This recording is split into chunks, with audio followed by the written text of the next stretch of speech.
Muy buenos días, ¿cómo están? Bueno, iniciamos el bloque entre la artesanía y la IA, los desafíos del diseño en los nuevos procesos creativos. Somos el grupo de estudios de diseño y sociedad y en el contexto de diálogos y GG 2025 voy a presentar a los expositores. Matías Romani, sociólogo, a Victoria Nanini, comunicadora social, y Luciana Isla, diseñadora de indumentaria. Bueno, doy el paso a la palabra a Victoria. Victoria, cuando quiera. Bueno, buenos días. Quiero agradecer a María Eugenia que nos convocó al grupo de estudios de diseño y sociedad y bueno, a Cristina Germani que propició este espacio y a las personas que están también compartiendo conmigo, es un placer. Soy comunicadora social, pero vengo a hablar acá desde un campo que también estoy incursionando desde una materia reciente que estoy dictando dentro de la licenciatura en diseño indumentario y textil de la UNR, que es diseño estratégico y sustentable. Entonces, digamos que el marco va a ser más el diseño especulativo y el diseño de futuros. Entonces, eh, por eso me animo a hablar desde los futuros de la moda y la inteligencia artificial, que tal vez es un campo que sí proviene de la comunicación también y las nuevas tecnologías, y bueno, y algo de artesanía digital.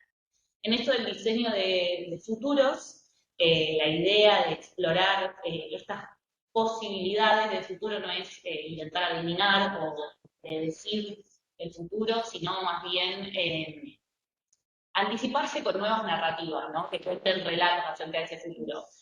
Y ya hay un trabajo bastante interesante que hicieron desde el Foro de Futuros, el Centro de, de Moda Sustentable y la Universidad de Arte Liberales, que eran 4 escenarios, ¿no? No los voy a ir profundizando uno por uno, pero me quiero quedar con 2, o sea, ellos plantean que hay uno que es viviendo con menos, es toda una vuelta hacia un minimalismo, una relación más estrecha con la naturaleza, eh, una reivindicación de Estado, un Estado supranacional, bueno, luego la hiperexageración, el hyperhype, donde ahí habría estallado la inteligencia artificial y habría colmado absolutamente todas las industrias, que ahora voy a ir un poquito más a fondo con ellos, y el tercero que es la carrera por la seguridad, que un poco se contrapone porque tiene que ver con, digamos, más el florecimiento de estados locales, una gobernanza local, y la vuelta a técnicas tradicionales y ancestrales de artesanía, por ejemplo, y el cuarto que es abrazando el caos, donde en realidad todas estas posibilidades se dan en un escenario mucho más exacerbado y caótico. Entonces, un poco queriendo analizar estos 2 posibles escenarios donde está la IA en el Zoom y por el otro lado la artesanía, y cada vez pensar en un futuro, como le llaman en algunos términos, deseable, para seguir repensando estas ideas. Bueno, ese escenario, el primero que quiero analizar es el de donde la IA justamente se ha diseminado, se ha disparado y eliminó la mayoría de los trabajos manuales de todas las industrias, pero en la textil más que nada. Eso es algo que poco a poco está sucediendo. Hoy charlaba Euge, un colega que trabajó muchos años en Nike, vidas afuera, me contaba que todos esos sectores que en algún punto tenían una área que estaba dedicada a la artesanía, a patronajes, están desapareciendo, ¿no? Todo eso está asignado o relegado totalmente al digital craftsmanship o a esto que ahora también voy a ver. En este escenario posible también ya hay unos avances de nanotecnología incorporada a las telas y en ese futuro donde, digamos, esto, ¿no? Lo posible, donde todo también pareciera que podría suceder, hay sensores sobre los niveles de hidratación porque estaríamos pensando en un escenario donde el cambio climático ha llegado a ciertos niveles donde superamos una temperatura que, digamos, no es la deseable, ¿no? Y bueno, y también esta presencia de impresoras 3D en todos los hogares, donde hace que todo el mundo pueda jugar un poco a ser diseñador, creador, ¿no? Y también empieza de alguna manera a desvalorizar ese trabajo de los profesionales. Y entonces contraponiéndose ese otro escenario, el de la carrera por la seguridad, donde justamente estaba esta vuelta a una vestimenta patriótica, donde la ropa reivindica esas identidades culturales fragmentadas, y lo que se trata de hacer es volver a las técnicas más tradicionales en maneras de hacer, de tejer, de curtir incluso los cueros, y esta idea de pensar en cadenas de valores más cortas. Eh, bueno, pero muy, muy, muy breve, Sí, que en realidad lo tomé de una muestra que fui hace unos años en Barcelona, me parecía divertido, porque se llamaba Digital Impact y justamente preguntaba si el arte digital era más o menos humano, si la tecnología y la IA iban a poder salvar a la humanidad y los problemas de la sustentabilidad.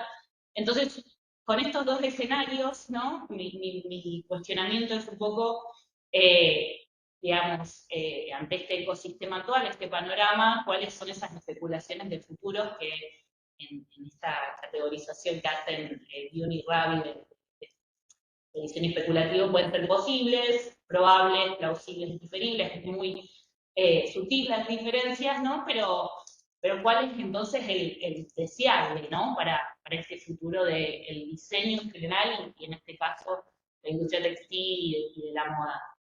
Y acá hablo de esto, ¿no? De esta artesanía digital que ya está hace un par de años instalada, donde todos estos modelados 3D, que me imagino que yo no puedo hablar con tanta autoridad y lo voy a dejar para que Luciana seguramente lo expanda, pero bueno, todas esas posibilidades que propician el modelado 3D, el 3D weaving, y bueno, la IA en general, las Computer Generated Images, todo eso claramente agiliza, ¿no? Esos procesos, en teoría ahorra tiempo, recursos, saltearse etapas de prototipado, bueno, y la mayor personalización, no quiero tampoco ahondar tanto en esto, y esta posibilidad que es la moda solo para el mundo digital, no quiero decir solo redes sociales, sino justamente plataformas como del metaverso, como Roblox, Gepetto y de videojuegos, donde justamente habría otra fuente de ingreso, otra forma de expresión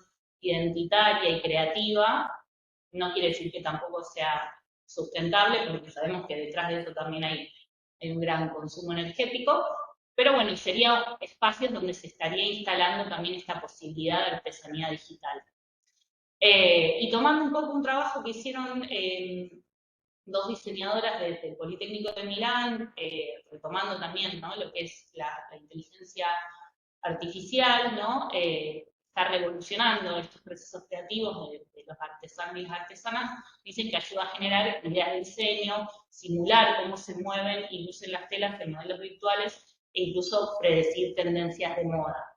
Y lo que intentan hacer justamente es mostrar alguno de estos, de las mesas de trabajo tradicional, por ejemplo, lo que es armar una pulserita con mostacillas, en los términos más ordinarios, comunes, ¿no? Como se venía haciendo, y un modelo donde se daría esta hibridación digital con sistemas de interlogo, configuraciones justamente digitales, que, como decíamos antes, agilizarían, ¿no? Algunos de estos procesos de la cadena de producción, ¿no? Del suministro, si fuera una empresa grande, y si no, si es algo más artesanal, los pedidos, ¿no? Y que simplemente intervenga la persona en el acabado y el montaje.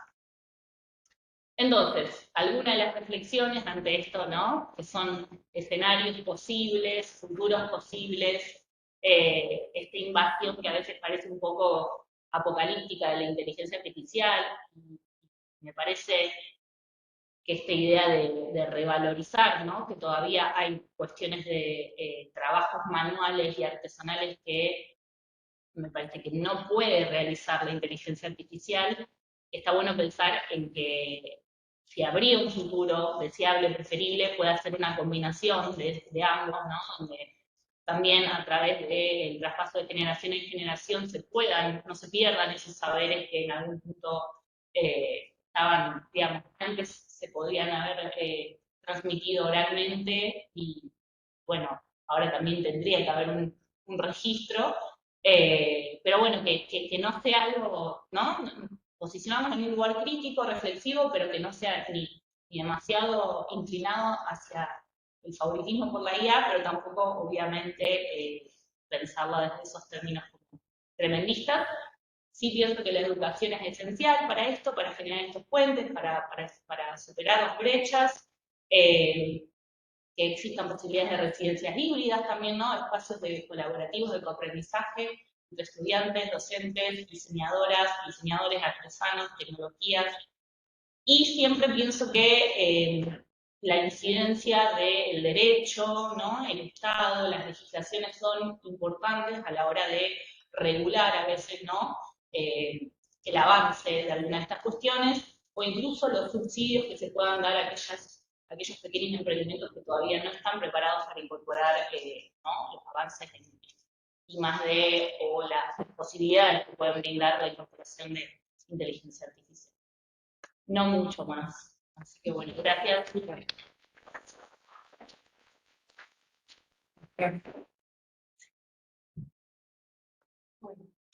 ya vi.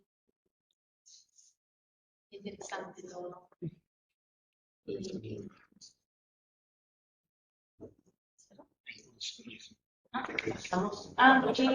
Venía como el disco. Sí.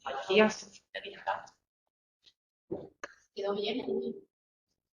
Matías, Creo que sí. Nos dieron ok los asistentes. sí. Hiciéramos el sonido, a ver por qué. Esto, replicar. ¿Tú cómo ves? A ver. ¿Cómo replicar esto? Si lo pones. Y si hay un silencio.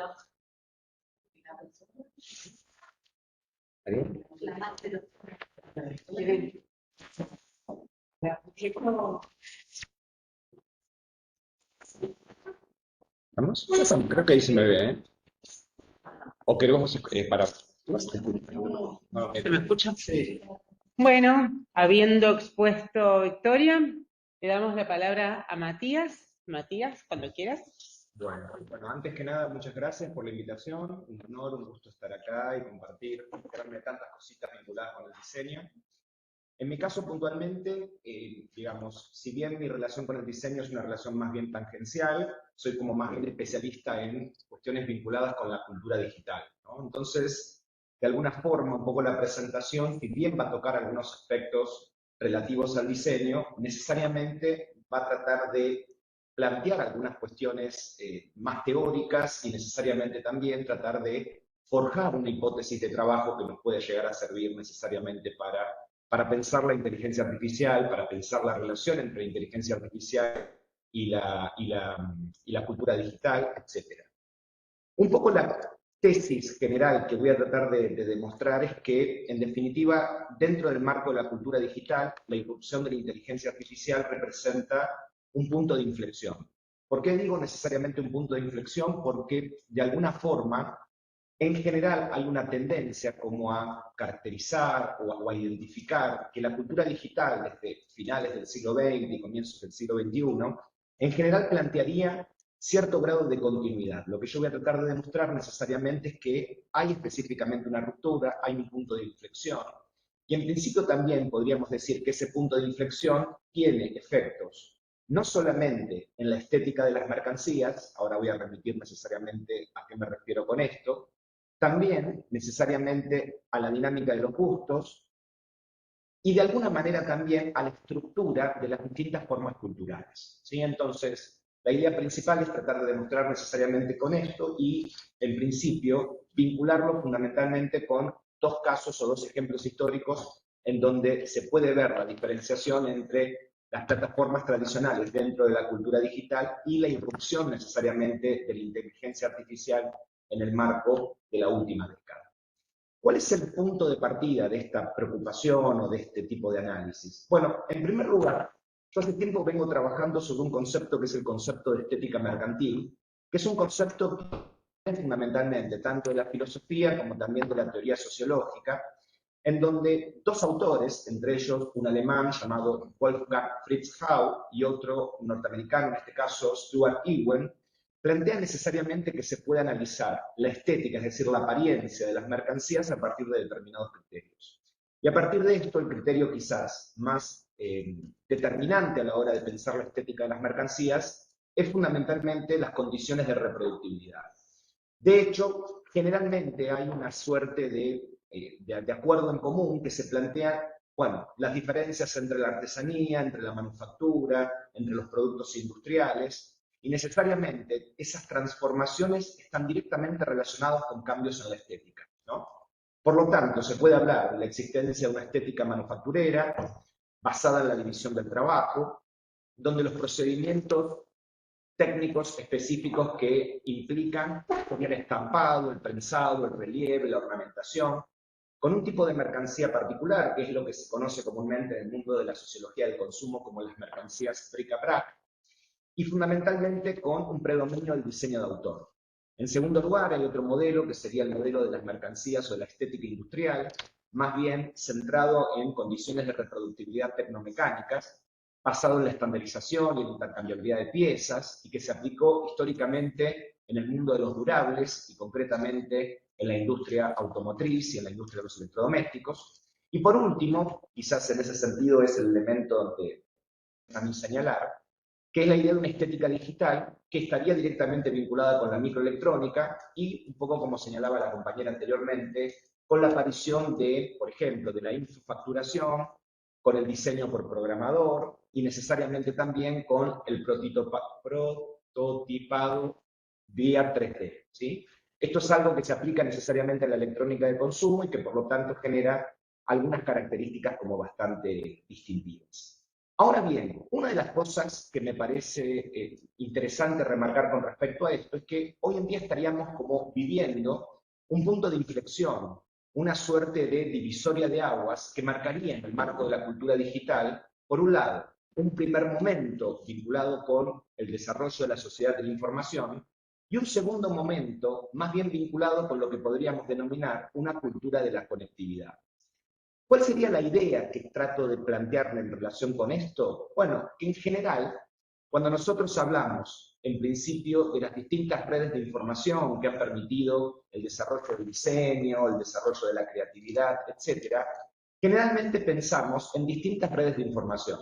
Hay un tipo de red de información tradicional que es la red de información humano-humano. Sin embargo, en el marco de lo que sería la cultura digital, se empieza a desarrollar un modelo de red de información basado en humano-ordenador, humano-máquina, humano-computadora.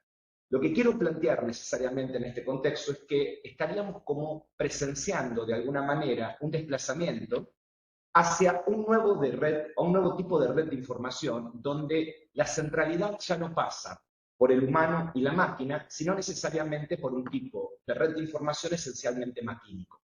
¿Y qué significa esto? Bueno, que las redes de información, características de la inteligencia artificial, tienen que ver necesariamente con esto, con un punto de no retorno, donde esencialmente lo que predomina es la conectividad maquínica, es decir, el vínculo con bots en el plano virtual, con asistentes de inteligencia artificial, con las técnicas del machine learning, con algoritmos computacionales, es decir, con un tipo de cultura que esencialmente es una cultura de carácter automática. Por ende, de alguna manera la pregunta que tendríamos que hacernos es, bueno, ¿qué sucede entonces cuando las computadoras comienzan a interactuar por sí solas? ¿Cuál es el rol en ese sentido de la decisión, ya sea del diseñador, del creativo, del artista, cuando de alguna u otra manera las decisiones ya son tomadas necesariamente por algoritmos? Y un poco la idea que me interesa plantear necesariamente en ese sentido es, bueno, ¿a qué le llamamos cultura algorítmica o qué sucede cuando la cultura comienza a ser moldeada, ¿sí?, por algoritmos? Y en general el concepto algoritmo es un concepto que tiene una larga tradición, que necesariamente no todo algoritmo implica el mundo de la cultura digital, porque pensemos que los algoritmos son reglas de procedimiento, son mecanismos de cálculo, pero en definitiva lo que va a cambiar necesariamente en el marco de la cultura de la conectividad o en el marco de la inteligencia artificial es que los algoritmos van a empezar a tener crecientemente la capacidad para la toma de decisiones. Por eso hay un teórico que me interesa, un tal Ted Striphas, que plantea la idea de que estaríamos viviendo en algo así como una cultura algorítmica y que esta cultura algorítmica se diferencia claramente de todo precedente histórico en la medida en que el uso de los procesos computacionales sirve no solamente para producir, sino también para reunir, para clasificar, para priorizar personas, lugares, objetos e ideas. Es decir, este uso maquímico de la computabilidad es lo que caracterizaría de alguna u otra manera a la cultura algorítmica. Y en ese sentido, entonces, pensar cómo las tomas de decisiones, es decir, el lugar de lo humano, de alguna u otra forma, en términos de pensamientos, de conductas, de expresiones y de sentimientos, está o aparece como una materia prima o como un elemento intermediario entre dos instancias o entre dos mecanismos de carácter máquina. En ese sentido, entonces, uno podría decir que hacia la última década, más o menos se puede establecer a partir del año 2015 en adelante, se dieron tres grandes acontecimientos dentro del marco de la cultura digital para explicar el surgimiento de la inteligencia artificial, o más que el surgimiento, sabiendo que la inteligencia artificial tiene una larga historia, el hype, es decir, esta moda que se ha puesto de alguna forma con la inteligencia artificial en los últimos años. Por lo tanto, uno podría decir a grandes rasgos que ese proceso se inicia en la segunda, uno podría decir, en la segunda década del siglo XXI, y concretamente está relacionado con tres elementos importantes. Por un lado, el avance en la potencia de los microprocesadores, esto es de los microchips, el crecimiento del poder computacional en la nube, esto es la capacidad de procesar datos sin la necesidad de invertir en grandes servidores, de ahí que es muy importante el rol que va a jugar Amazon al respecto, y por último necesariamente la aparición de la Big Data, ¿sí? O del Big Data, ¿no? Como habitualmente se lo conoce. En ese sentido, estos tres acontecimientos marcarían el pasaje de lo que podríamos denominar de alguna u otra manera la cultura digital clásica, ¿no?, a un modelo de cultura digital fundamentalmente dominada por algoritmos, por máquinas inteligentes, etc. ¿Cuáles son, de alguna manera, las dos referencias que me interesan demostrar con respecto a esto? Bueno, tiene que ver necesariamente con dos modelos de negocios que fueron sumamente importantes a comienzos del siglo XXI, vinculados con la emergencia de determinadas plataformas, ¿no? Un poco también lo que se deriva de este trabajo es que el concepto de plataforma no necesariamente implica en este momento una lectura pertinente de lo que está sucediendo. Un poco para tomar una cuestión del calendario, que me parece interesante retomar en ese sentido, se estarían cumpliendo aproximadamente 30 años del lanzamiento de dos grandes plataformas de comercialización, como fueron o como son de alguna u otra manera, por un lado eBay y por otro lado Amazon, ¿no? Obviamente se estima aproximadamente que ambas empresas, si bien son digamos, previas a 1998, salen al mercado en el año 1998 y por lo tanto de alguna u otra manera estaríamos como cumpliendo esos 30 años. Lo interesante de esto es que si bien son dos plataformas de comercialización, esto es, de intermediación en la compra-venta de productos, uno puede observar claramente el desarrollo de Amazon sobre eBay en términos de tamaño, en términos de desarrollo tecnológico y en términos también de niveles de facturación. Para que tengan una idea, por ejemplo, hoy en día Amazon vale 60 veces más que eBay, ¿sí? Y uno dice, bueno, entonces, ¿por qué se habrá dado esta situación? Si son, de alguna manera, dos plataformas que tienen características relativamente similares en términos de funcionamiento. Y está claro, a mi entender, que ese impacto o ese triunfo necesariamente que plantea Amazon, ese modelo de negocio con respecto evidentemente a eBay, no tiene que ver tanto con la dinámica y con su penetración en la cultura digital, sino fundamentalmente con el procedimiento y con la incorporación de estos mecanismos automatizados, de estos algoritmos, que analizan en tiempo real y que por lo tanto de alguna manera introducen toda la plataforma en el reino de la inteligencia artificial.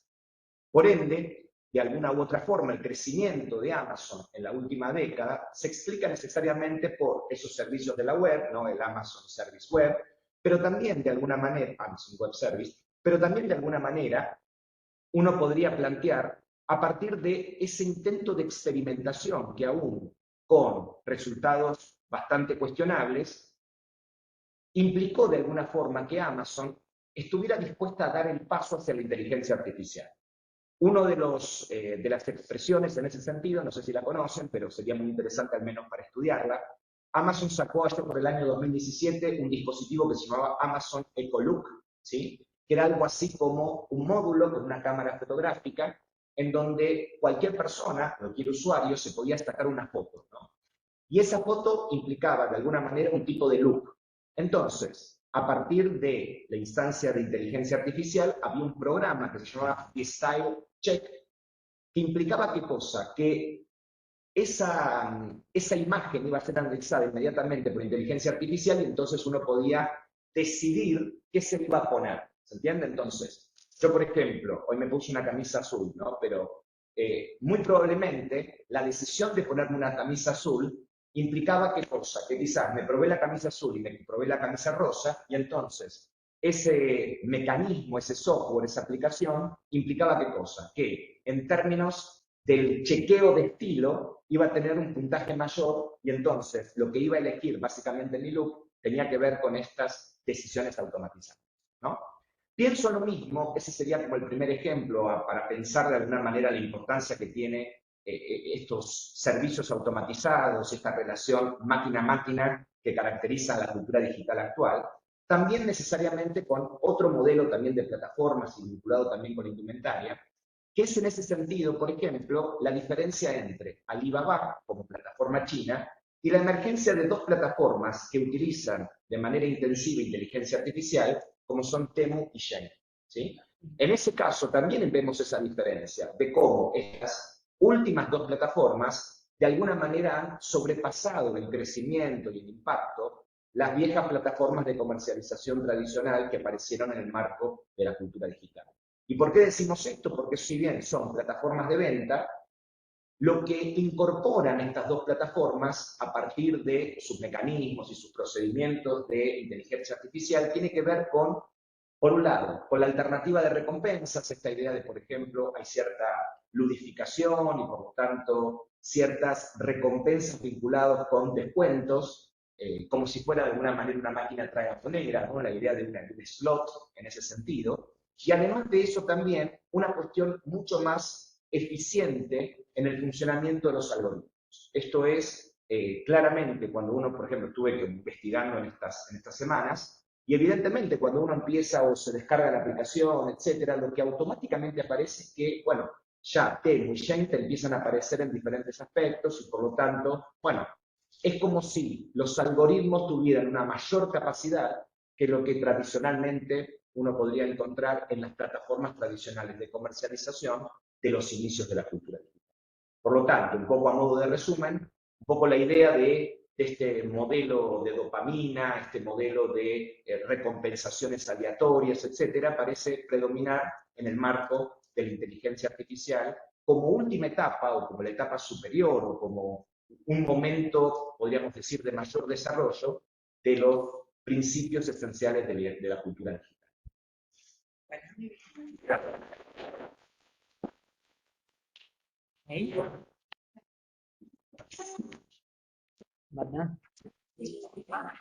Bueno,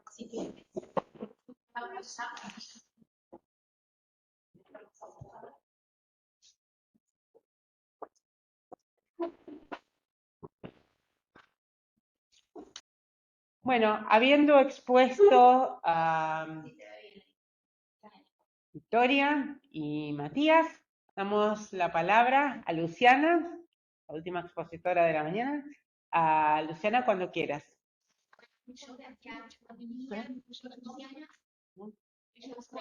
Discúlpame, Luciana y Eugenia, discúlpenme la corrección. Bueno, mi nombre es Luciana Isla, soy diseñadora y indumentaria de FAD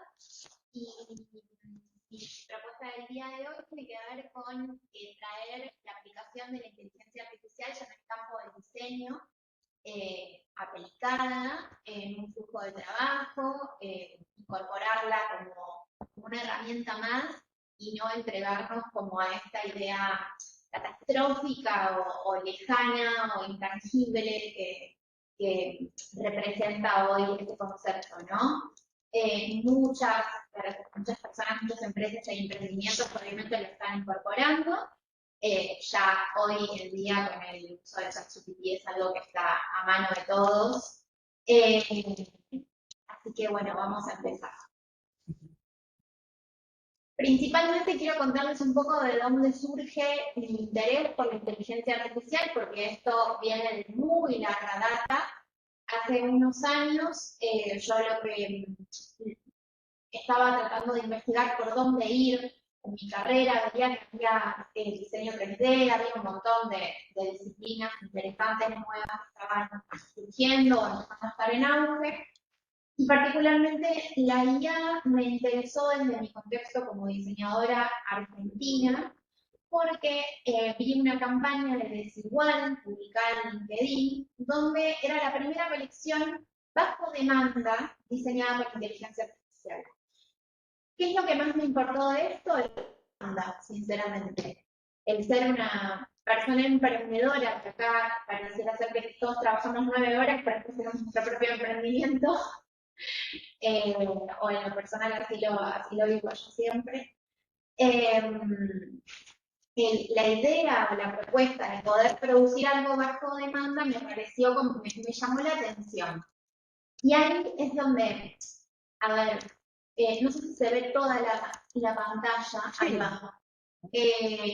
Particularmente los 3 puntos que me parecieron llamativos tuvieron que ver con las posibilidades de emprendedurismo, prestar atención a una industria que obviamente es altamente contaminante y la incorporación de la espera en el consumo. La primera parte tiene que ver con las posibilidades de emprendedurismo. A ver, en su momento yo lo que pensaba era qué bueno, qué potencia una herramienta que me permita poder testear un producto antes de fabricarlo. No solamente por una cuestión visual, que al diseñador digamos, nosotros estamos más acostumbrados a pensar las cosas, imaginarlas y transmitirlas, pero para el otro poder verlas constituye un puente muy sólido. Entonces eso me permite no solamente acercarme al consumidor en un lugar más sólido y certero desde lo que voy a producir, para no tener un desperdicio o grabarme una mercadería, básicamente, sino también la posibilidad de captar nuevos clientes. O sea, es, a ver, ¿cómo decirlo? Poder confirmar trabajos por medio de una herramienta visual, que no tiene que ver con un geometral, con un figurín, con algo más intangible o artístico, sino, bueno, la foto de lo que vas a recibir. Para poder a ver, acá es donde yo quiero meter como estos conceptos de lo catastrófico, ¿no? De los reemplazos en las cadenas de valor. Para poder reducir, a ver, vamos para el segundo, después vamos a terminar. Después sobre la industria contaminante, obviamente, prestar atención, porque es una herramienta que nos permite tener el sí antes por parte del cliente para poder producir y no guardar materia prima o mercadería que nadie va a consumir. Y por último, la espera en el consumo. Esta última parte a mí me parece muy interesante porque es un poco paradójica. Por un lado, tengo la inteligencia artificial que todo me lo acelera, pero por el otro, tengo un nuevo concepto que es tener que esperar algo. Digo, si yo tengo que producir a demanda, hay una espera que va a ser parte del proceso, ¿no? Entonces es como un poco paradójico y al mismo tiempo me parece lo interesante de todo es esa inteligencia artificial versus inteligencia artesanal, digamos, ¿no? Bueno, y en este sentido, me gusta siempre hablar del flujo de trabajo, o workflow, como le llamamos, que es la aplicación de inteligencia artificial a la cadena de valor de un diseñador. Hay millones de aplicaciones, como la que contaba recién mi compañero,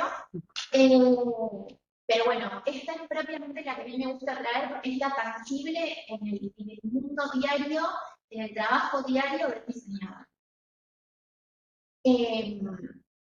Vamos por partes. La primera tiene que ver con la creación de una ilustración. Yo trabajo puntualmente con IA generativa, es decir, creo imágenes, ¿sí? Entonces, esta ilustración lo que me propone es una matriz, es como la idea rectora de un proyecto, es el alma escrita de una colección. Nosotros para poder comunicarnos con la inteligencia artificial tenemos que ser capaces de explicarle qué es lo que queremos y cómo lo queremos, ¿sí? Entonces, este prompt matriz, el prompt es la oración que yo utilizo para comunicarme con la IA. Es algo que ya es de uso cotidiano para todos. Cuando le escribimos, no sé, quiero que me pongas una cortina en tal lugar al ChatGPT, le pedimos lo que queremos, ese es el prompt que yo estoy utilizando. Para poder comunicarme mejor con esta IA, lo importante es que yo sepa cómo hablarle. Ahí está el aceite de la cuestión. Entonces, el prompt matrix tiene que estar muy curado, sería como pongo acá, el alma escrita de la colección. Y nos pone un poco en jaque también los diseñadores que estamos tan acostumbrados a lo visual, porque ahora tiene que ver con traspasar ese lenguaje a lo escrito, a la palabra. Entonces, para poder arrancar con este flujo de trabajo, yo necesito una matriz que esté muy depurada, muy curada, para que después todo el proceso proyectual que viene después digamos, no arrastre como una bola de nieve ciertos errores, o no errores, sino lugares hacia donde yo no quiero ir, ¿no? Bueno, entonces, esta primera ilustración o matriz de donde voy a partir puede devenir luego en diferentes aspectos. Por ejemplo, la IA me permite poder generar un rapport, es decir, la repetición misma que se pide para las generaciones de esta mapa.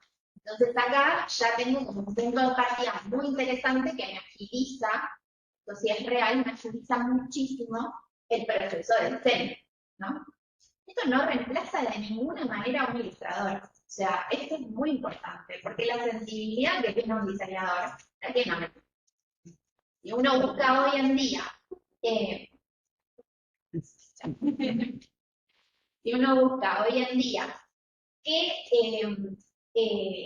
profesiones o qué lugares, qué puestos no podrían ser reemplazados por una inteligencia artificial, justamente la misma IA te responde que tiene que ver con dos lugares. Una, los lugares de empresa, que justamente hablaba recién, mi compañera anterior hablaba de cuando en los procesos, la parte de terminado, empaquetar, toda esa parte no se puede reemplazar. Entonces, la destreza física, por un lado, y por el otro, la sensibilidad. No, la sensibilidad es algo que viene con nosotros, con las personas. No hay una máquina que pueda suplir esa parte. Así que siempre hago como hincapié en, bueno, el rapport sería espectacular, me agiliza muchísimo. Pero tiene que haber un conocimiento de lo que estoy haciendo, ¿no? No hay forma de que esto prospere. Ahí va. Bueno, continuando con esto, entonces de esta matriz puedo partir a un rapport, puedo mostrarlo como una imagen de figurín, obviamente, como algo más artístico, pero también acá es donde me gusta mostrarles que puedo armar una colección. O sea, yo acá lo que quiero compartir es nada de todo esto, estas imágenes que estamos viendo, son posibles si una persona no sabe qué es lo que quiere lograr. Por un lado, el generar una colección visual, por el otro, poder hacer acercamientos de esas prendas que estoy queriendo mostrar, e incluso la generación de una colección completa.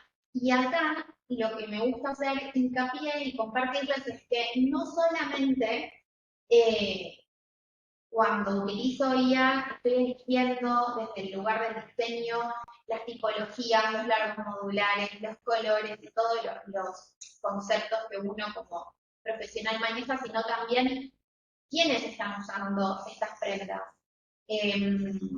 Cuando uno le habla a la IA, nos estamos hablando a nosotros mismos, porque está alimentada por los datos que nosotros subimos a la nube.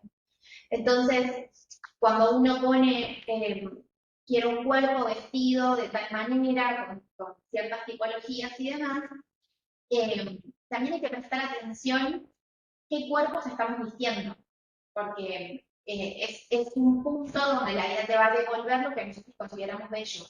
Entonces, eso hay que alimentarlo y hay que educarlo para no quedarnos con lo que solamente nos proponen como bello. Hay muchas publicidades hoy en día creo que Dado, ya no me acuerdo cuál de ellas, hizo una publicidad sobre cuando le pido a la IA una mujer linda, bueno, lo que me devuelve no necesariamente tiene que ser lo que es, uno tiene que educarlo, que si no pareciera ser que la IA es el demonio y en verdad nosotros estamos proponiendo eso, ¿no? Bueno, también me permite poder generar fotografías de producto, con lo cual es como poder salir a la venta, como hablaba al principio, de la producción a demanda. Y esa fotografía de producto, vieron que acá yo tengo 3 productos totalmente diferentes. Un suéter, un vasito, una cartera. Bueno, estas 3 posibilidades, o infinitas posibilidades, es porque tengo muy bien resuelto el prompt matriz. Entonces, todo el clima, todo el mundo que estoy generando, está generado a partir de una matriz que está muy bien depurada. Ahora bien, todo esto es muy lindo en el ámbito digital. Yo soy como diseñadora me planteo mucho en la idea de siempre intervenirlo con lo analógico. O sea, bueno, ¿cómo es el paso? Quiero decir algo, la inteligencia artificial y todo su desarrollo y hay todo un camino del metaverso que obviamente es lo que le da fuerza, lo que le ha dado fuerza.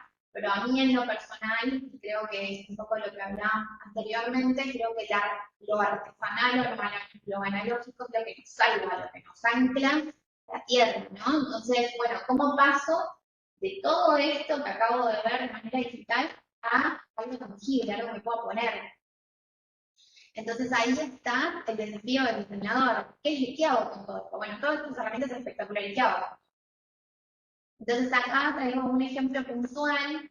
Estas 2 pinturas que estamos viendo en la parte de arriba son pinturas que creó una artista plástica. A partir de esto, yo lo que hice con ellas fue poder que no solamente hubo un trabajo de diseño, sino también de ética profesional, donde, bueno, a ver cómo hacemos para ayudarnos como personas. ¿Qué podemos hacer en este momento juntas? Entonces mi pregunta fue, bueno, más allá de la inteligencia artificial, que es una herramienta más de todo el proceso, ¿cómo podemos lograr esta sinergia? Entonces, el punto fue, a partir del arte, poder atravesarlo por el diseño y que haya una retribución para ambas disciplinas. Entonces, a partir de estas pinturas, lo que generé fueron imágenes con inteligencia artificial, que fueron mis matrices, o sea, acá hubo múltiples matrices, que sí correspondían a una misma idea estética, pero diferentes matrices visuales, y a partir de ahí generé estampas, en este caso fotográficas. Las estampas no fueron reporteadas, fueron repetidas, sino que fueron ampliadas, con lo cual acá vemos la potencia de la imagen que conseguimos, que puede estirarse digamos, a escalas muy grandes, sin pixelarse, sin arruinarse, y a partir de eso, la generación de prendas de vestir. Entonces, esta es una primera aplicación en el mundo real. Una segunda aplicación, en esta misma idea estética, pero con otra tipología, tuvo que ver con estos bolsos. Acá lo que vemos son, perdón, una cosa que aclaro del punto anterior es que los chalecos que estamos viendo son cosas que existen en la vida real, son fotografías de productos de la vida real, no están hechas con IA. Y acá en esta parte lo que estamos viendo son 3 bolsos, 2 de ellos están hechos con inteligencia artificial. ¿Para qué? Para que en primera medida, esta práctica me los apruebe. Es decir, ahí tengo la parte de la aprobación del cliente. Yo me cansé de poder mostrarle, a ver, me gustan todas estas ideas, iría por acá. ¿Cuál me aprobás? Entonces ya estoy consiguiendo el sí del cliente. Con cuál la persona que capaz no está acostumbrada a imaginar o pensar. ¿Qué pensás? O pensar las cosas de la misma forma que uno, porque no todos, esto es algo grandioso, que no, a uno siendo diseñador, todos pensamos distintas. Entonces está muy bueno poder plasmar en una foto, en una imagen, lo que voy a querer lograr en el futuro. Bueno, acá lo importante es poder lograr el siguiente.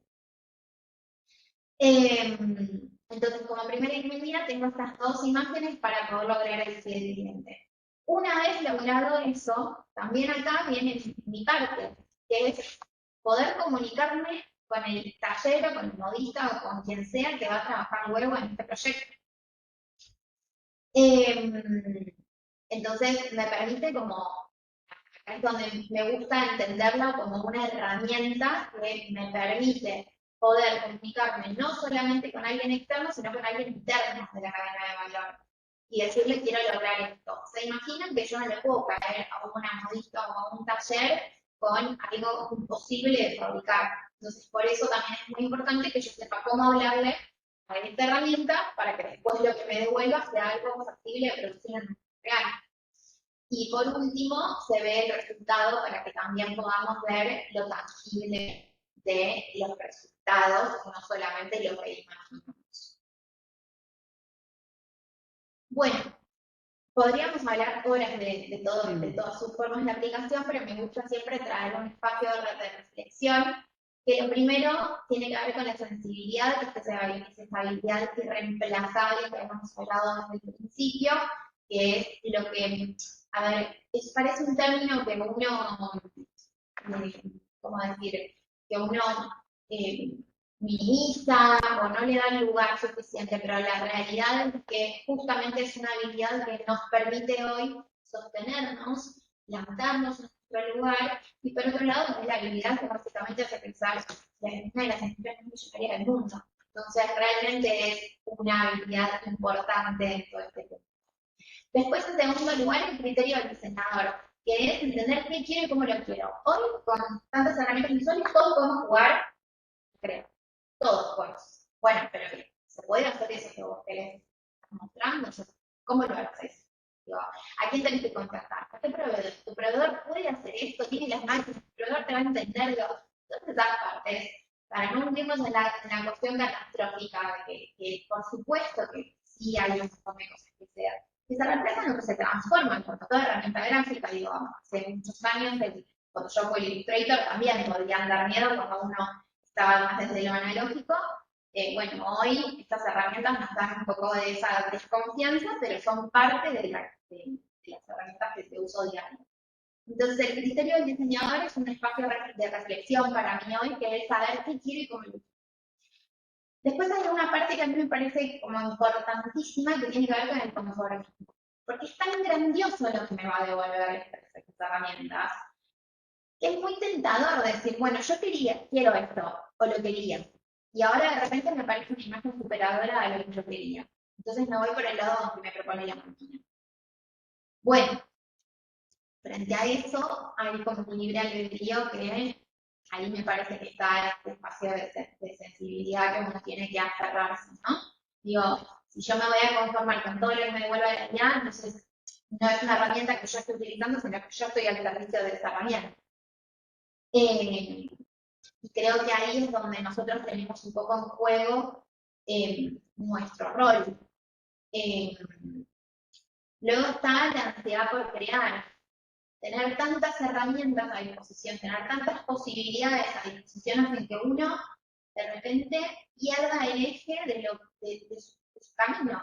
Entonces, está esta creación por la creación, está esta cuestión de, bueno, si no hago esto hoy, la cabeza que no para. Entonces, acá me gusta mucho plantarme en el rol de diseñador, de no apelar al conformismo, de tener muy claro de qué quiero y cómo lo quiero, repreguntarme eso constantemente si es necesario, o por lo menos hacer ese repaso de página cada tanto, bajar la ansiedad por crear, no es necesario, porque quiero tener una creación buena, tener 1.000.000 bueno, depende de cada uno, obviamente, ¿no? Y después hay otro punto que es la ética profesional, que me parece algo muy importante, que tiene que ver con esto de crear como si yo fuera alguien más. Cuando uno habla con la IA, utiliza estos prompts, lo que hace es decirle, bueno, ¿qué quiero? ¿Cómo lo quiero? Ok. Pero en ese qué quiero y cómo lo quiero, también puedo decirle, quiero diseñar como tal diseñador. Quiero utilizar trazos de ilustración como tal artista.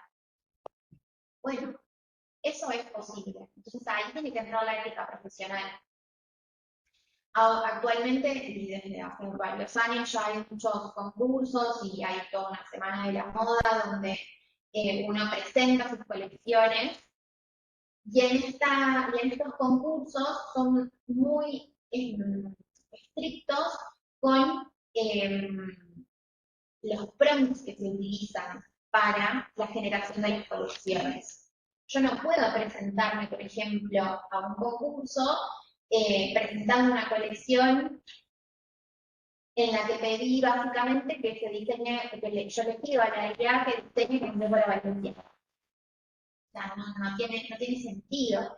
Para eso sí, hay mucha gente que lo hace en el espacio virtual, pero en un espacio académico donde uno tiene una ética profesional, tiene que poder desarrollar su propio criterio como diseñador. Hay un montón de modelos de entrenamiento donde yo le explico a la máquina cómo yo hago las cosas, no copiar lo que hace otro. Porque la copia es mal, porque todos nos influenciamos, o sea, no desde ese lugar, sino que justo ya vi una que no tiene que ver con moda, pero justo vi esta semana una entrevista que le hicieron a un periodista donde, bueno, al dueño del canal de comunicación más bien, donde le decía que él tenía un ego muy frágil y que había un periodista que muchos años le había dicho que no quería trabajar con él. Entonces, con la aparición de la IA, lo que hizo fue decir, bueno, ok, no trabajas conmigo, entonces lo que yo hago es crear notas y pedirle a la IA que escriba como si fueras vos. Bueno, ok, sí, se puede hacer eso. Puedo, yo, trayéndolo al mundo de la moda, puedo diseñar como si yo fuera otro, puedo usar el trazo de otro, pues sí, puedo hacer millones de cosas. Acá está nuestra cuestión de ética, ¿no? Ahí entonces, donde yo hablo tanto de libre albedrío, es un espacio que no está regulado, no hay nada, entonces uno tiene que apelar a su propio criterio. Y lo último que es crear en el digital, preguntarme, bueno, todo esto, ¿cómo es el salto a la realidad? Que es un poco lo que mostré anteriormente, en mi caso personal, pero hay millones de formas de aplicación. Me gusta que todos nos podamos preguntar la ansiedad por crear, el que quiero y cómo lo quiero, el considerar la sensibilidad como una habilidad irreemplazable.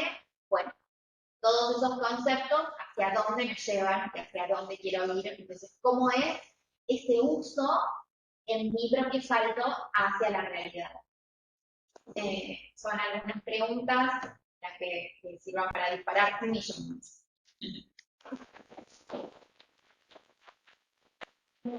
Hay algo de cuál es el nombre de la o algo así, ¿no? Sí, Gaby Alanzi. No sé si vos estabas hablando de una aplicación específica en algún momento. Hay un montón de... Porque ya me acuerdo cuál es el nombre de la... Acá voy a pedir ayuda porque no sé No, bueno, quedó ahí en el globito, no sé si... Ahí en el donde está el globito, Claro, de la derecha. yo lo vi mientras ella hablaba, era para agregar eso. Disculpen, ¿eh?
¿Ahí? ¿Ahora se escucha? Ahí sí. Ahí va, ahí va. ¿Sí? ¿Se escucha? Sí. Bueno, perfecto. Bueno, te enfoco a vos. Ah, ok. Bueno, voy a hacer una aclaración. Pasamos ahora sí a la última expositora, Eugenia Correa, socióloga y directora del Grupo de Estudio de Diseño Social. Así que, Eugenia, cuando estés lista, espera que te muevo la pantalla. A ver.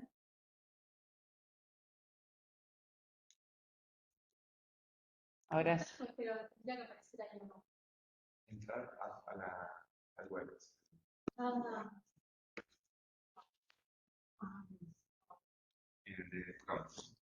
¿Hay algún paso? Bueno, no, con lo que hay me parece que estoy bien. Con lo que hay me parece que estoy bien. Se ve, sí. Ah, buenísimo. Listo, gracias. Sí, pero ese lo sirvieron y no. Bueno, ¿se escucha? ¿Está bien? ¿Está todo bien? Bueno, gracias, Eugenia, cuando quieras.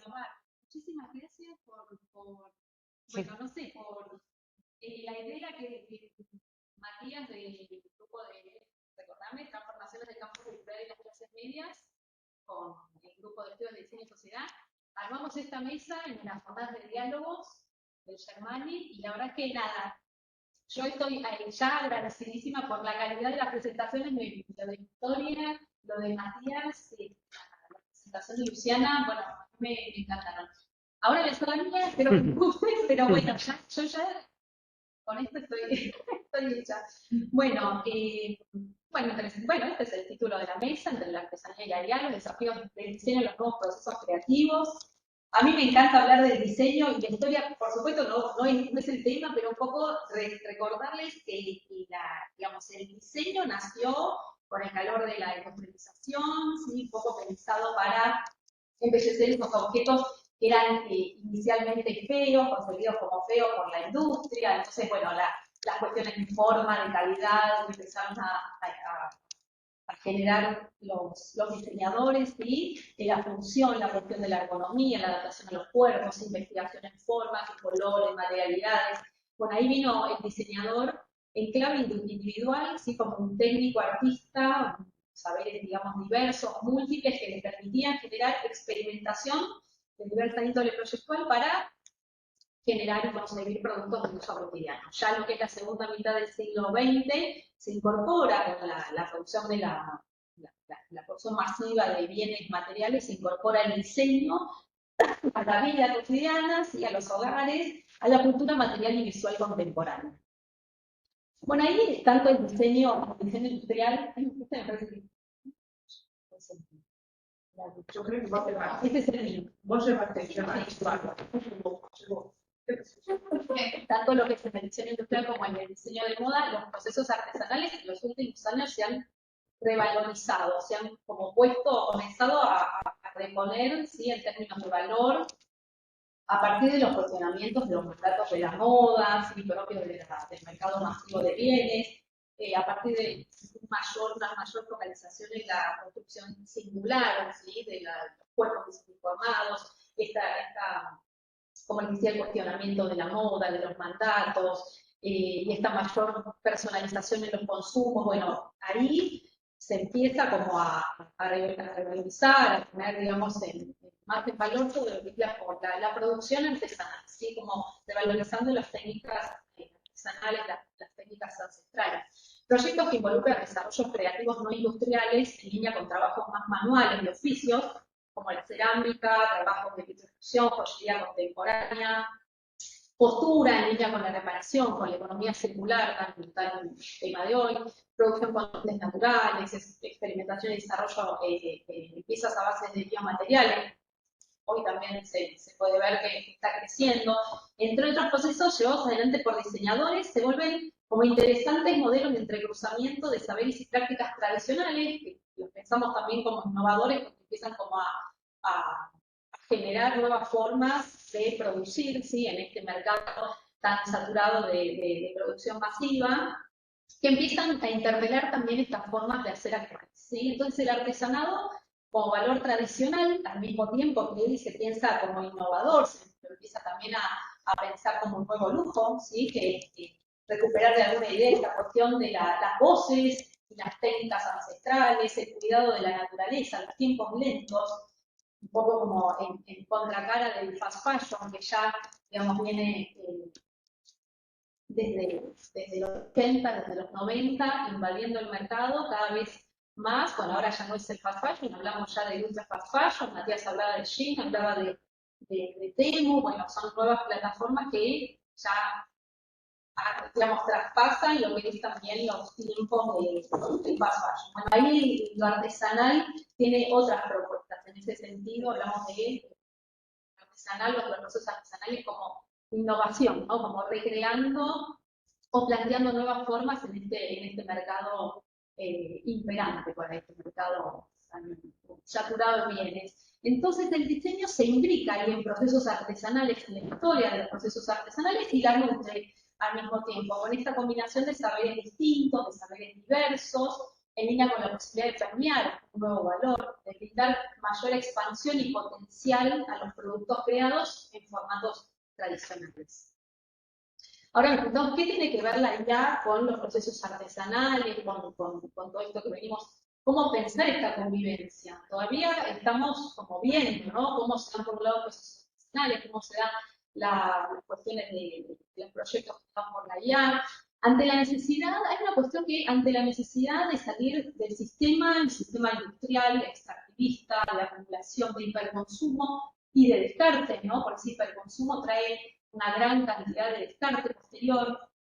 La reivindicación de un nuevo paradigma centrado en procesos más singulares, de mayor cuidado del ambiente y la naturaleza se vuelve necesaria. Ya hace tiempo, hace años, que se viene hablando de la sustentabilidad, de la sostenibilidad, sobre todo en la industria de la moda, por todo lo que generan sus procesos productivos y el consumo también. Esto para vislumbrar un cambio de forma en cuanto a los modos de producción. Y por supuesto de vida, ¿no? Porque estamos inmersos ya en ese sistema de producción, consumo lineal, ¿sí? Ahora viene, bueno, por supuesto la economía circular viene también a generar nuevas formas, pero bueno, hay también un replanteo de la vida misma, ¿no? De los consumos, del modo de vivir, de habitar y de construir también nuestros ambientes, nuestros espacios. El tiempo actual, con sus desafíos en términos de crear colectivamente, realizar acciones, de generar alianzas para producir una transformación en las sociedades, conlleva a repensar los modos de vincular y actuar acorde al paradigma de hoy. Hablamos de un paradigma responsable, un paradigma más ético. Luciana hablaba recién y hacía bastante hincapié en la importancia de la ética profesional, un paradigma cuidadoso de los recursos, basado en una gestión cooperativa, que implique una profunda reconversión del modelo económico y productivo imperante. Para alcanzarlo, lo que es importante y necesario es una trama conformada por sujetos conscientes del cambio, ¿sí? Donde la interdisciplina, la pluralidad de conocimientos, de saberes adquiridos, heredados, digamos, saberes nuevos también que se van adquiriendo, así como habilidades específicas se van a articular o necesariamente, digamos, conformar una trama para un desarrollo integrador. El tiempo entonces de la integración multidisciplinaria, que decimos la importancia de la multidisciplina, de la interdisciplina, la incorporación de nuevas herramientas, tecnología y desarrollos innovadores al servicio de la producción y creación de nuevos proyectos, es claramente ahora, ¿no? Es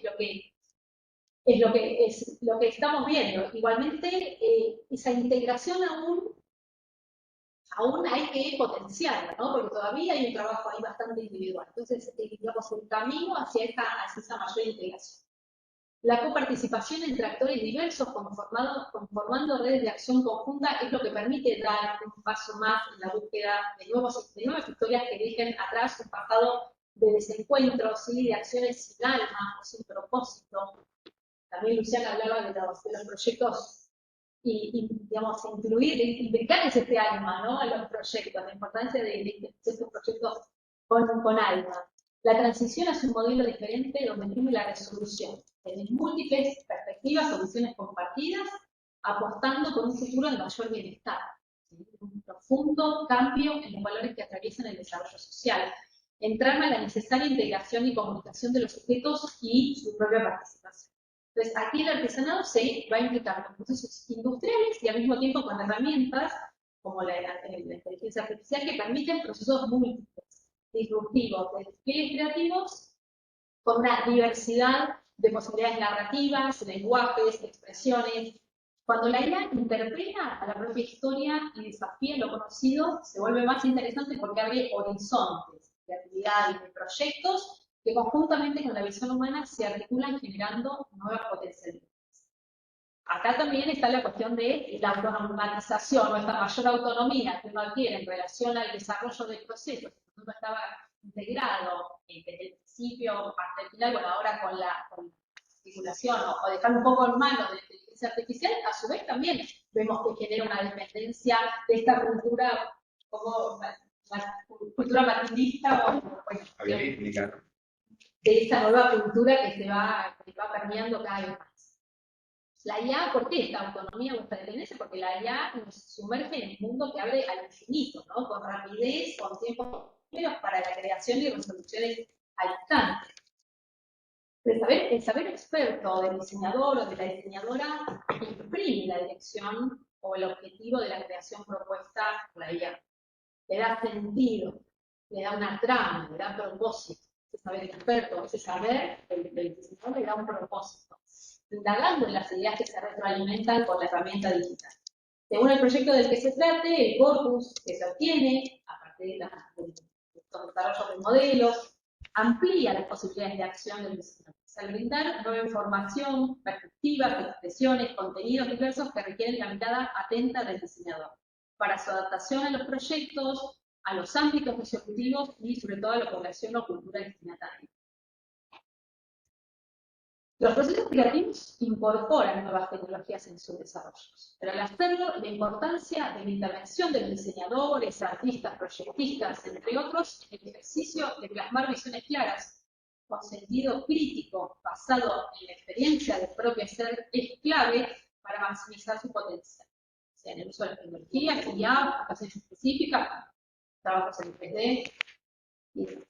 Si bien la resolución rápida y ágil de la IA permite disponer de mayores opciones en menos tiempo, dependerá también de los conocimientos, claridad y flexibilidad de los sujetos que gestionan, con foco en su aspecto resolutivo y la finalidad, sobre todo, en la capacidad creativa e innovadora, pero también en la conciencia ambiental que cita. ¿Sí? Hablemos, la IA generativa conlleva altas concentraciones, y esto se dice, pero no tanto, se habla de otras cosas de la IA, pero la IA generativa conlleva altas concentraciones de energía en los centros de datos, que requiere significativas cantidades de agua para refrigerarlos.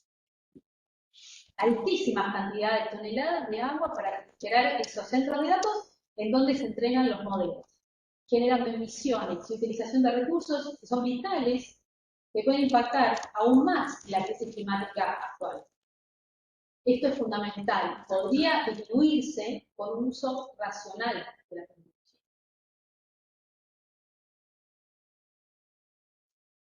La IA llegó para quedarse. La IA generativa y sus infinitas posibilidades creativas invitan a utilizar las herramientas en pos de una mejor optimización del rendimiento productivo, al invertir menos tiempo en mayor productividad. Mayor uso y aplicación de la herramienta, como decíamos, hay como una mayor dependencia a la hora de generar modelos proyectuales, búsquedas de tendencias, lenguajes visuales de otros tipos y otras. Hay también que es importante poner en cuestión esta creciente automatización y cuál es su alcance real, en términos del impacto sobre las oportunidades de trabajo. Hacer estudios también de si existe un impacto real en términos de pérdida de participación laboral. O si se trata de una reconfiguración de tareas en ese espacio de trabajo. La intervención humana más orientada a adaptar los modelos de la IA a las concretas. Para esto, el conocimiento del mercado, de los consumos, los gustos y las necesidades de la población es central y clave para comprender e interpretar los proyectos y adecuar según sus intereses. La experiencia, idoneidad, entendimiento y saber específico de los diseñadores es propio de la posibilidad de captar las necesidades sociales es territorio del diseño. Y eso me parece central, ¿sí? Lo que es propio del campo del diseño, lo que es territorio del diseño, esta experiencia acumulada, la idoneidad, el saber específico, ¿sí? El captar las necesidades sociales, digamos, la misión que es como histórica, ¿no?, de los diseñadores, captar esas necesidades sociales y poder proyectar en función de las mismas. Los infinitos alcances de la IA aún requieren y van a requerir de este expertise, del conocimiento que les permite comprender, analizar y seleccionar los datos por sus proyectos creados con inteligencia artificial. Es el diseñador quien conoce con claridad los objetivos de los procesos y su finalidad, ¿sí?, que le plasma sentido y alma al proyecto. La pluralidad en la construcción visual y material es lo que agrega valor, ¿sí? Tenemos una interacción humana con las tecnologías digitales, con la IA, así como con los procesos artesanales integrados en los desarrollos productivos. Eso hace que se vuelvan complejos y selectivos, cada vez más selectivos los productos y resultados obtenidos, ¿sí?, con mayor especificidad y más precisión en la búsqueda. Realmente la convergencia artesanía, diseño, inteligencia artificial es enriquecida por este contexto actual de reconfiguración de roles y de tareas, pero no debe perderse de vista la necesidad de crear un fin específico, con un propósito, ¿sí?, con todo lo que esto implica en el nuevo paradigma que lo va recién. No perder de vista, sobre todo, el contexto socioproductivo en el que se trabaja, en el que se produce, en el cual se proyecta y en el cual se piensa también estas nuevas creaciones, ¿sí? Y pensar sobre todo la tecnología al servicio de las necesidades sociales, al servicio de lo social y no al revés. Me parece que lo importante de remarcar, quizás no enceguecernos con los destellos y la producción y el lenguaje cada vez más infinito y cada vez más potencial que tiene la IA, sino más allá de eso, y además de eso, reconocer o tener conciencia del contexto en el que se produce, porque todavía estamos en tiempos, todavía no, digamos, estamos en tiempos en donde un paradigma está empezando ya hace tiempo, pero un paradigma está emergiendo, ¿sí? Con la necesidad de transformar la industria, de transformar el modelo productivo, de transformar digamos, la idea de esto de la producción, los consumos, los hábitos, ¿sí? De las personas. Generar más conciencia con respecto al ambiente, generar también conciencia con respecto a los modos de trabajo, a toda la cadena productiva, digamos, no perder de vista y no perderse en esas cuestiones por, digamos, todo lo que trae aparejado la IA. Yo creo que es todo importante y todo debe tenerse en cuenta, y sobre todo creo que el uso racional, el uso consciente es lo que a mí, digamos, me parece más importante de destacar.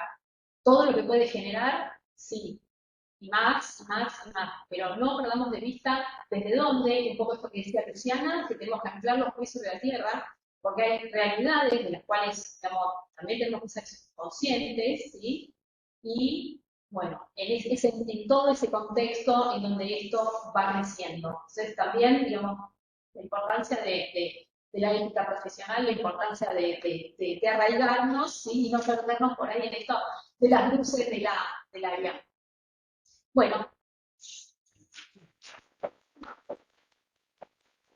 Bueno, dejar de compartir.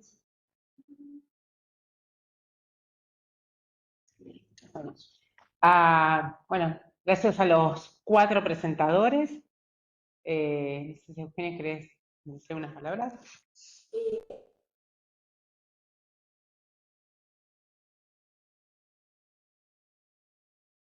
No, está bien. A pensar que no. Ahí está, perfecto. No sé si es el de Gaby. No, agradecer y además agradecer, la verdad que, bueno, yo iba a decir, placer para mí y bueno, por ahí nos queda un ratito. Yo sé que nosotros empezamos más tarde, pero bueno, por ahí, no sé qué hora es, pero por ahí podemos tener algún ratito como para... 5 minutos. Bueno, por ahí podemos estar un rato hasta que nos echen la aula, porque me parece que es como lo interesante, ¿no? Todo esto, como hablamos de tantas cosas, todavía, digamos, lo que tiene que ver es algo que es súper bueno que está pasando. Que no es que estamos hablando de algo, o sea, lo estamos viviendo, nos está generando contradicciones, nos está generando dudas, cosas que ahí estamos poniendo en distintas áreas, ¿no? Y bueno, eso me parece lo rico. Bueno, no sé si quieren, vos, Cele, no sé si empezar. quería comentar algo. No sé si tienen algún comentario, preguntas. Yo sí. Tengo una que me quedó ahí a Luciana. Es que vos me hablas del dron Matrix, ¿no? Bueno, y estaba pensando, eso quiero usar la inteligencia generativa. Sí. Entonces, mi duda es que como vos hablas tanto del tema, ¿no?, de la ética, que para mí también es muy importante, me queda esto, por más que yo construya el dron, y dentro de, tengo conocimientos previos, pero también hay cosas que son como inconscientes, y mi preocupación dentro de esta construcción, no, de alguna manera, porque él va a buscar, el algoritmo, ¿no?, lo va a buscar lo que tiene, pero me va a traer algo, por ejemplo, de Valenciaga. No. O sea, una cosa es que yo proactivamente le pida un lenguaje preexistente. Hay varias maneras de hablarle a las aplicaciones. Lo que es importante, que es un poco también a lo que yo me dedico en mi en mi trabajo cotidiano, que no tiene que ver con la IA, tiene que ver con trabajar con personas que están en el otro lado del globo terráqueo, con otra cultura y demás, que es asegurarme de que me entienda lo que yo quiero lograr, básicamente. Esa es mi tarea. La IA puede entenderme por cómo yo le escribo, pero también yo puedo preguntarle a ella cómo me entiende. ¿Qué quiero decir con esto? Yo puedo subir una foto y decirle, describímela. Claro. Entonces la IA me va a traer todas las influencias preexistentes que conoce que podrían constituir esa imagen que estoy mostrando yo. Entonces, hay con esto que vos me preguntabas, que me parece súper valiosa tu pregunta, ahí es donde yo digo, bueno, ¿qué camino elijo? Elijo el camino donde yo le digo, ok, lo entendiste, porque yo te muestro una imagen y esa imagen, por todo lo que vos tenés en tus datos cargados, la asociaste con tales referentes, o la entendiste simplemente por medio de mis palabras. ¿Sí? Bueno, vos acompañás, porque yo cuando lo hago, viste, acompaño, abro para ver cómo me está, porque siempre, ¿no?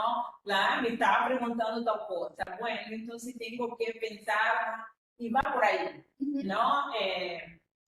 Ayer yo estaba en la materia de antropología, hago la pregunta y me trae otro autor. Claro. Que entonces, bueno, no es ese autor, ¿no? Pero sí, por leer que también, no entiendo tanto del tema, pero por todo que vengo escuchando, ¿no? Que también, por eso, mi preocupación es la trampa. Bueno, ahí es justamente lo que hablaba del conformismo. Claro. Si uno como profesional, porque insisto en esto, digo, uno como usuario puede escribir y pedirle cualquier cosa. Digo, no me voy a parar desde ahí porque no es lo que nos convoca hoy nos convoca desde el lugar de diseño y desde el lugar de criterio académico, ¿no? Entonces, si yo desde mi lugar con criterio académico me voy a ir por la tangente de todas las influencias que me está trayendo, no es que no sea válido, lo es, porque como dije antes, yo no demonizo la copia, porque todas están influenciadas de alguna manera, pero sí ser consciente de lo que estoy haciendo. Una cosa es tener una influencia en un movimiento y otra cosa es copiar literalmente el trazo o el criterio de otro profesional. No sé si respondo a tu pregunta. Sí. Tiene un gris esa pregunta, pero tiene que ver ahí mi propia ética hacia dónde voy. Claro. ¿Sí? La preocupación realmente... La preocupación es válida. Es válida. Justamente ahí me parece que se ancla el cómo quiero yo hacer las cosas. Claro. Sí, yo quisiera agregar algo con respecto a lo que están planteando. Coincido con eso y además hay dos cuestiones vinculadas con el funcionamiento que tienen todos los motores de inteligencia artificial, que son, por un lado, la cuestión de los derechos de autor, digamos, que es lo que está dando vuelta ahí, donde me parece que la compañera remarca el carácter, digamos, del compromiso ético, porque tiene que ser una condición indispensable, cosa que nosotros en el mundo académico de alguna u otra manera lo hacemos debido a que hay cuestiones vinculadas con el plagio, que está regulado exactamente, pero en el caso de la inteligencia artificial generativa no. Entonces eso es un problema. Y de ahí entonces la necesidad de un posicionamiento ético. Y la segunda cuestión, que también a mí me parece como interesante, es que todos estos modelos de inteligencia artificial son entrenados a partir de datos pasados. Es decir, por lo tanto, la inteligencia artificial reproduce el pasado. No hay, entonces pienso, ¿no? Ya que tuvimos presentaciones en torno al futuro, que, digamos, la posibilidad creativa y por lo tanto la apertura de un horizonte de futuro, de alguna manera no está contenida directamente en la IA, porque la IA tiende más bien a ser un motor reproductivo, un motor que hunde sus raíces en el pasado, y donde, en definitiva, lo que nosotros, digamos, estamos más o menos vinculados con el mundo del diseño, del arte, etcétera, digamos, y del gusto también, el elemento como más sustancial en relación con los cambios en el gusto y con con la idea del gusto en sí mismo, tiene que ver con la sorpresa, ¿no? Con lo que no puede ser previsto en algún sentido, ¿no? Entonces, eso también me parece que, digamos, nos tiene que llevar como a reflexionar sobre los límites, que también aparece vinculado un poco, como decía Eugenia anteriormente, ¿no? Los límites que aparecen también en la implementación de este tipo de herramientas. Sí, algo para sumar a esto que estaba mencionando, justamente con esto del anclaje en el pasado. Lo que tiene, a ver, el punto de esto es que el pasado puede haber sido hace 5 segundos. Todo esto está alimentado por el pasado, que en algún punto es el presente también. Entonces, sí tiene una cuestión de lo repetitivo, pero el punto de la inteligencia artificial es que justamente está tratando, replica una forma de pensamiento humana. Entonces, de momento donde yo, Luciana, le estoy cargando mis datos, le estoy alimentando con mi forma de pensar, mi forma de crear y mi pensamiento proyectual. Eso es muy importante que lo tengamos en cuenta. Por eso yo hablaba antes del tema de los cuerpos, que me parecía lo más fácil de todo.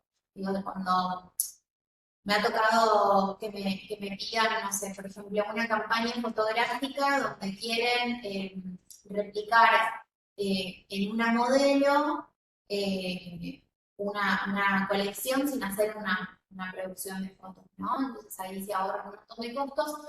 No lo veo mal, no lo veo mal ni lo veo bien. Digo, depende de cada uno de las posibilidades que tiene. Digo, en un país donde necesitamos trabajar por trabajar y trabajar y trabajar para poder producir, la realidad es que, ¿cómo yo voy a demonizar a una persona que está queriendo ver si su producto va a funcionar o no antes de sacarlo a la calle?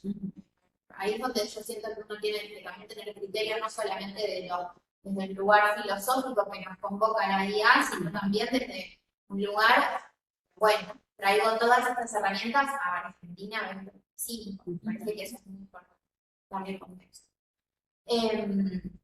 Entonces, bueno, en el marco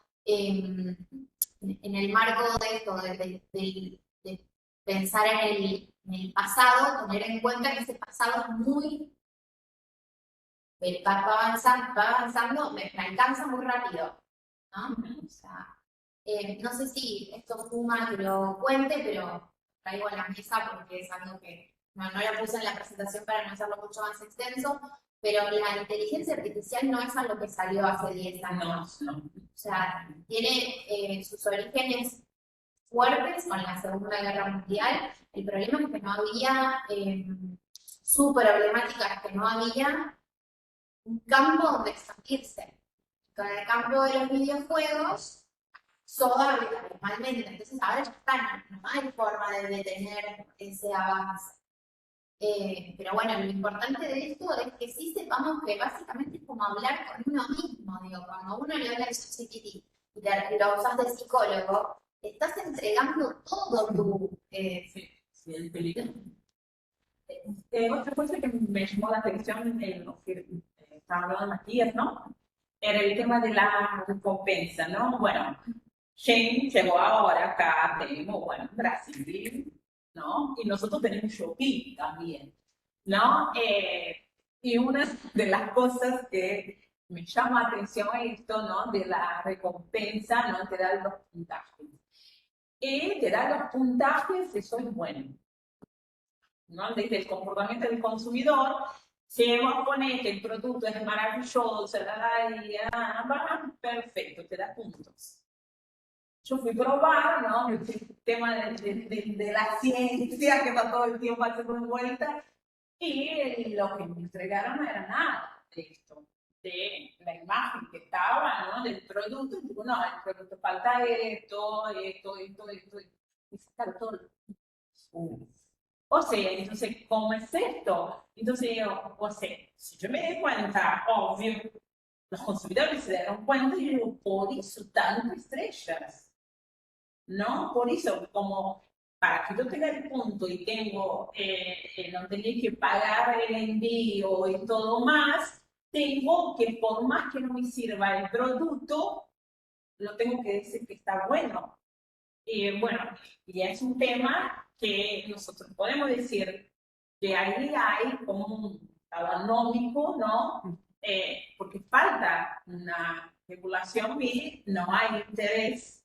Incluso, perdón, yo justo el otro día leí unos testimonios de consumidoras de estas de sobre todo, bueno, y lo que decían era eso, que lo que veían, lo que les mostraba, claro, productos de inteligencia artificial y demás, que les mostraban una cosa, que cuando recibían nada que ver, quizás compraban porque encima era el 4x1, entonces compraban en cantidad. Pero decían, como no me salió nada de lo que me usando, o sea, de las 4 cosas, una me iba bien, una era para mi cuerpo. Como no pagué nada, pagué 2 pesos, y no importa, la tiro.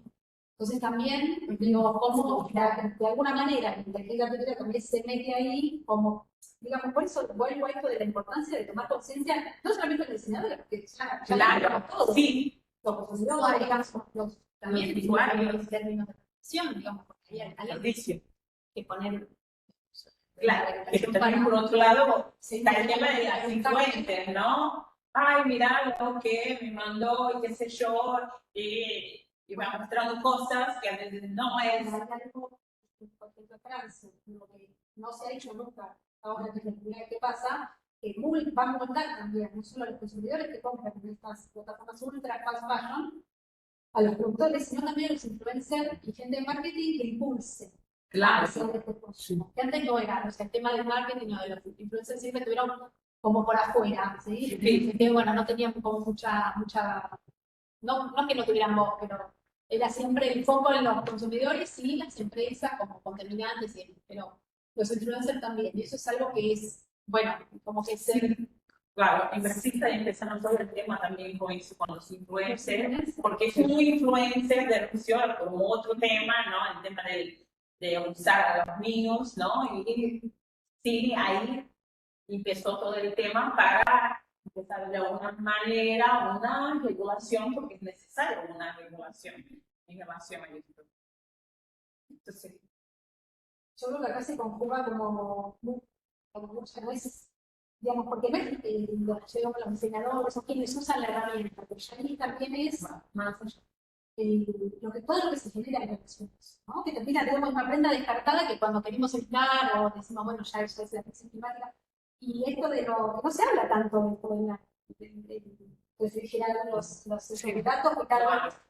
Sí, de hecho había como un proyecto había como un proyecto también de buscar, porque ya se asientan estos datos en lugares donde hay recursos naturales. Entonces, digo, también, bueno, hay muchos trabajos en eso, es algo que no se tiene las consecuencias climáticas, el impacto ambiental de los centros de datos y demás, pero digo, no es algo que digamos, a la hora de producir, yo creo que tendría que haber una conciencia. Cada clip genera una cantidad de emisiones y cantidad de, digamos, de agua que se necesita. Bueno, de ahí me parece que también, ¿no? Sino como, porque uno se termina perdiendo. En general. Como esto de la necesidad de propósito. Bueno, el propósito de la ética, yo creo que como. Creo que el nuevo paradigma nos está diciendo, bueno, es por acá, pero también el uso de la herramienta, también toda la. Pero digo, también como que este contexto esté más focalizado. Sí, claro.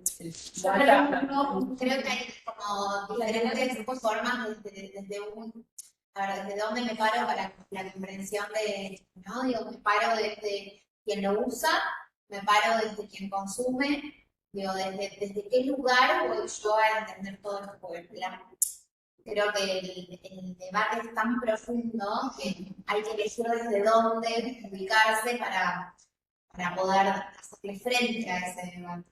Digo, si me voy a plantear desde usuario, entonces ahí es donde recién hablaba del tema del contexto. Yo creo que es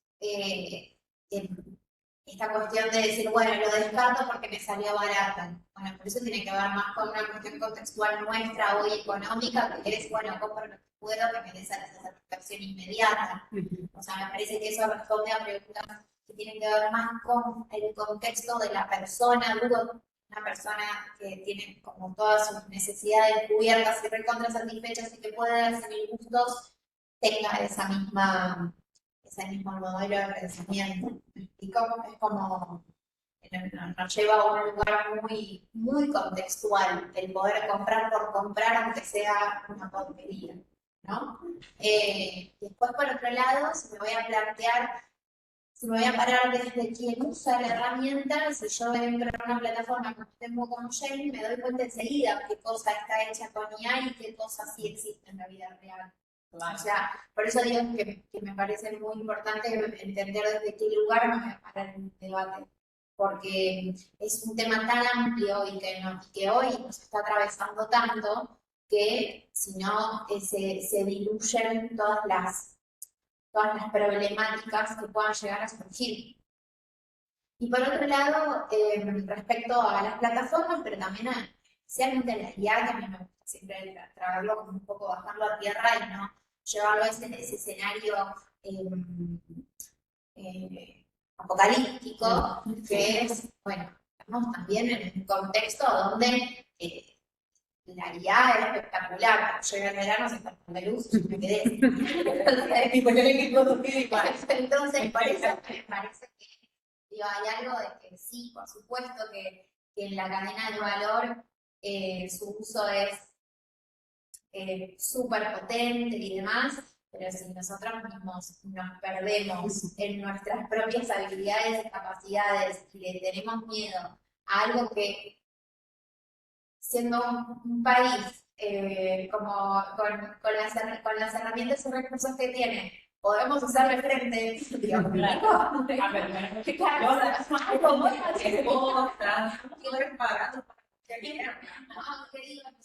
Se nos corta la luz y no corremos, digamos, como gallinero, ¿no? Es como lo de poner, claro, en depresión, nosotros acá no.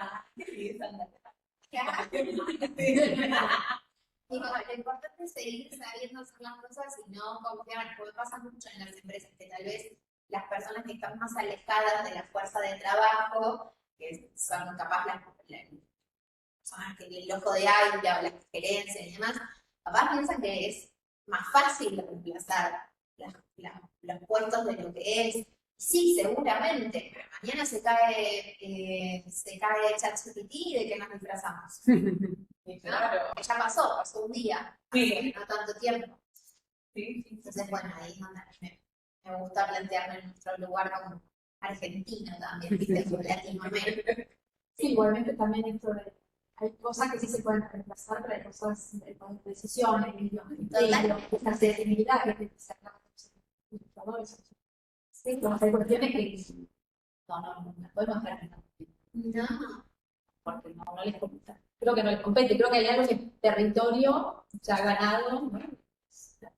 Creo los diseñadores porque artistas, bueno, pero digo, hay cosas que no, por ahí pensar que todo va a estar humano, va a estar solucionado, también es una sinergia. O sea, también hay alguien que tiene un humano, ¿no? Que tiene que estar como guiando el camino y el proceso y tener claro el objetivo. Eso es, digamos, de la simplicidad del propósito, ¿para qué?